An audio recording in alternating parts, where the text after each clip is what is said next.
Di Indonesia, kasus COVID-19 kembali melonjak. Satgas COVID-19 menyebut dalam kurun waktu 1 minggu, angka kenaikan kasus COVID-19 terjadi di 30 provinsi. DKI Jakarta menjadi provinsi dengan jumlah kasus tertinggi, disusul Jawa Barat dan Jawa Tengah di urutan ketiga. Hari ini saya akan menyampaikan perkembangan penanganan COVID-19 di Indonesia terkini.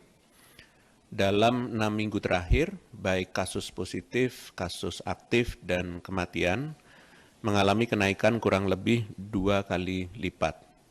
Indonesia memiliki 30.000 kasus positif tambahan pada seminggu terakhir, di mana jika dibandingkan pada 6 minggu sebelumnya, angkanya berkisar antara 12 sampai 19.000 kasus positif mingguan. Hal ini meningkatkan jumlah kasus aktif pula menjadi 37.000 kasus, di mana sebelumnya berkisar antara 17 sampai 24.000 kasus aktif. Perlu perhatian pada jumlah kematian pada seminggu terakhir, yaitu sebanyak 232 kematian dibandingkan minggu-minggu sebelumnya yang berkisar antara 70 sampai dengan 160 kematian. Selain itu, kabar baiknya adalah sepanjang tahun 2022 ini, kita berhasil mempertahankan persentase kesembuhan dengan rata-rata 95%. Bahkan dalam 6 pekan terakhir, kesembuhan stabil di angka 97%. Dengan kesembuhan yang masih tinggi, angka keterisian tempat tidur di tingkat nasional juga dapat ditekan untuk tetap di angka 10% dengan 57.000 tempat tidur tersedia.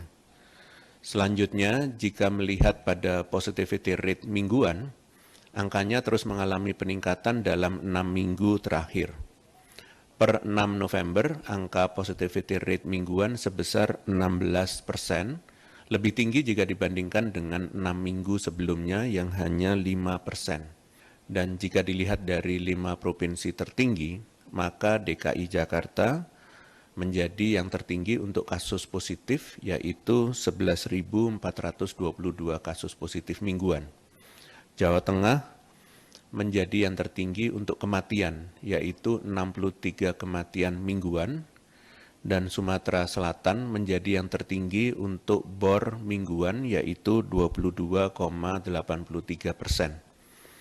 Kunci utamanya adalah apapun varian virusnya, selama kita memproteksi diri dengan vaksin booster dan disiplin protokol kesehatan, maka dapat meminimalisir potensi kita terinfeksi COVID-19.